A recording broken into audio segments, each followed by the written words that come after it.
One of the most beautiful discussions on ibadah is actually compiled by Ibn Taymiyyah rahimahullah, who talks about the 5 conditions of being a slave of Allah. I'll at least highlight those 5 things. So abd is abid is a worshipper, but abd is actually a slave. What's the difference between a worshipper and a slave? And actually, if in English actually at least, there's a huge difference. They may not have anything to do with each other. Somebody who's worshipping may not be a slave, and somebody who's a slave may not be worshipping. They could be 2 mutually exclusive things. But when we use the word ibadah in Arabic, we actually combine 2 concepts together. That of worship and also that of slavery. These are together. So when we translate the ayah saying, إِلَّا لِيَعْبُدُ اللَّهِ, what were they commanded except that they should worship Allah? Then we're missing the other half. We're missing the other half that's implied, that's meant, but we didn't capture it.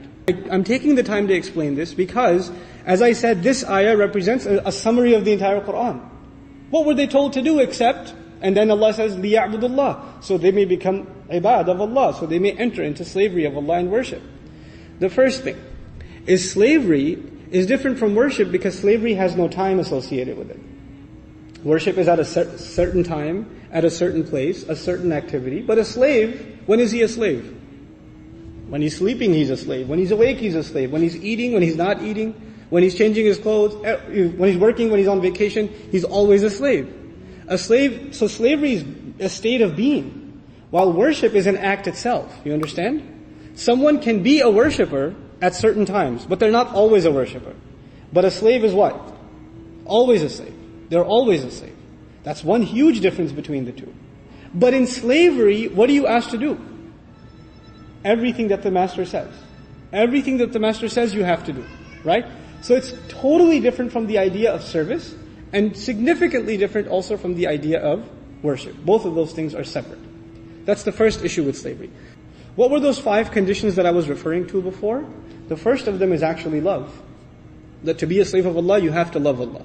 You can't be considered His slave until you love Him. And what that love means is everything else you love must be less than the love you have for Allah. And every other thing you love must be dictated by the love you have for Allah. So you cannot love your wife or your children or your family or your whatever unless that love is taba'an. It's underneath, it's in submission to the love you have for Allah. That's the first condition of slavery. The second is obedience. لا طاعة لمخلوق في معصية الخالق, like the Messenger says, there's no obedience to the creation while disobeying the Creator, basically. Okay? In other words, we can obey, you have to obey your boss, you have to obey traffic laws, yes, you have to obey other things, but none of those obediences can exist while you are in disobedience to Allah. That obedience comes first. Now Allah says, now the human being will be informed. What did he make a priority out of? And what did he put on the back burner? That's the translation I'll prefer here. بِمَا قَدَّمَ, what did he give priority to?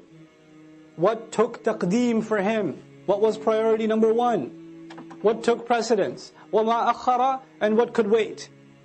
What were the things that you put on the back burner? The crime of the human being isn't necessarily that he doesn't do a good deed. The human being says, it can wait. I can do it later. The crime of the human being isn't necessarily that he doesn't leave sin. He says, I'll leave it later. Or, let me do what I want right now. I'll do that later. I have time. Taqdeem and ta'khir, not the grammar one. The one for life. Human beings will be thoroughly informed. What were your priorities? What did you put ahead? What came first for you? What came later for you? بِمَا قَدَّمَ وَأَخَّرَ. The other meaning of قَدَّمَ وَأَخَّرَ in Tafseer Juz Amma I mentioned also, قَدَّمَ also means what you've sent forward. You've done deeds, you've done works, and every one of them are waiting for you. Our deeds are waiting for us. كُلُّ نَفْسٍ بِمَا كَسَبَتْ رَهِينَ. You've sent collateral over. You've sent deeds over for processing. And you're going to meet those deeds on Judgment Day. I don't meet my deeds now, I just do them now. I will meet them then. وَوَجَدُوا مَا عَمِلُوا حَاضِرًا. They're going to be standing face to face in front of their salahs. If your salat was lousy, you'll be standing in front of a lousy salat, staring right at you. That's what it's going to be. If you were lying, cheating, backbiting, angry, arrogant, condescending, whatever you were, you'll be looking right at you in the face. And then you're going to say, Mali hadal kitab. That's the reality of it. بِمَا قَدَّمَ وَأَخَّرَ. What did he make a priority out of? What did he put on the back burner? This is one of those life-transforming ayat. The human being will be thoroughly informed. This was your priority. This is what you spent time on. This is what you did with your free time. This is what you thought can wait. You had all these dreams. I want to memorize the Qur'an. What did you do for it? How many seasons of how many TV shows did you watch instead? That was a priority for you. You wanted to memorize. Oh, but it can wait though. Inshallah, one day when my heart is purified, then I shall start. You know? بِمَا قَدَّمَ وَأَخَرَ بَلِ الْإِنسَانِ No.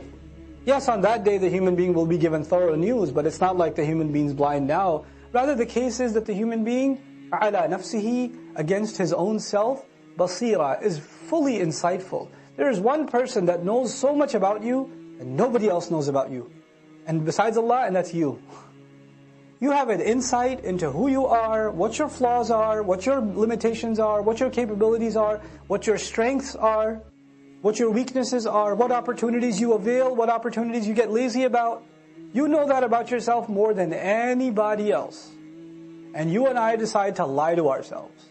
We just decide we're not going to have an honest conversation with ourselves, and about ourselves with Allah. We don't want to have that honest conversation. For some people, all they want at the end of their life, what is success to them? Maybe I'll own a house. That's success for them. Maybe if I have this much money, that means I have success. Maybe if I got married to this one or that one, maybe that means I have success. But I go back to what I started with. There are some people who are happy with doing just the minimum. Just the minimum. But I am here to tell you, the young people in the audience today, Allah has blessed you, and I am telling you, He expects great things from you. He does not expect the minimum from you. There are so many Muslims, the only thing left of Islam is their name. That's the only thing left. They don't care about salat, they don't care about halal and haram. They're far from this deen. What can I do to further this deen? What can I do I shouldn't just be happy that so many people come and attend Jumu'ah. Does that mean everybody's heart is clean? Does that mean that we don't need any more reminder? Is that what that means? Or are there evils in our society? Are there youth that are turning towards drugs?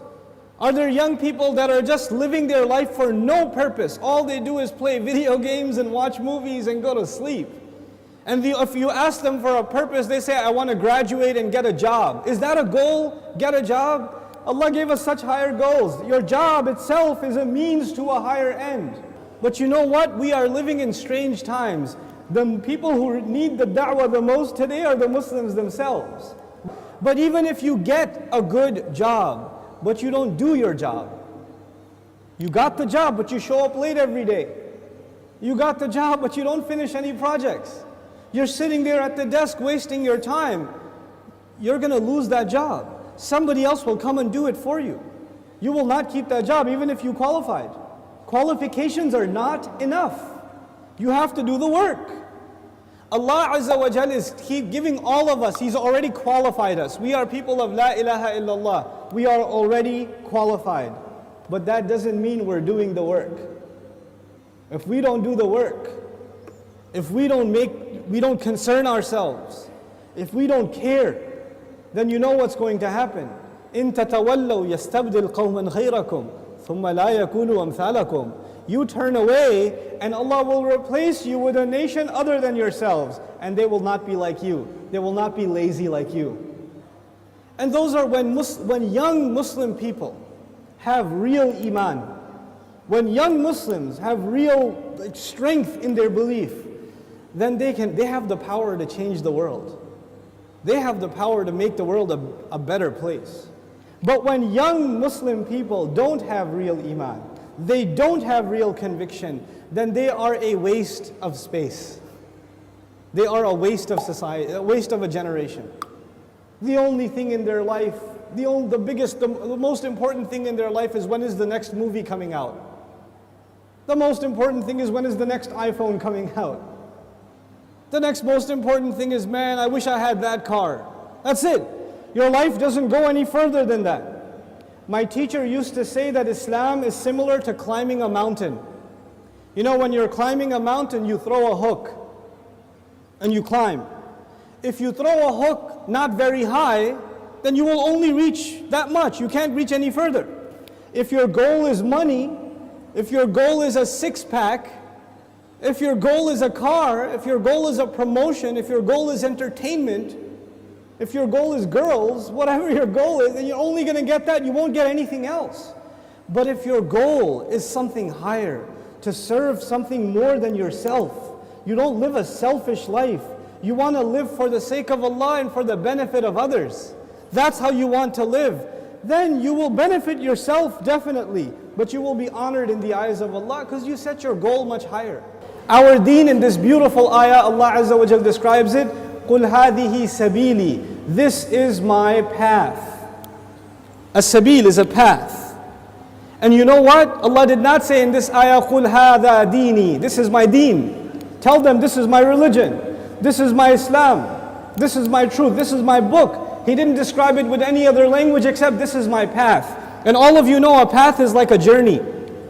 So Islam itself is being described as a journey in this ayah. What does that mean? That means in any journey you have to make progress, right? So even if you take one step, you are more closer to your destination than the day before or the step before. Every single moment you are making progress in a journey. And in this ayah, Allah's Messenger says, sallallahu alayhi wasallam, this religion of mine and this religion of yours and ours, Islam, is a journey, which means I am supposed to do something more for this deen than I did yesterday. And I'm supposed to do more tomorrow and more tomorrow and more tomorrow. I'm supposed to go further.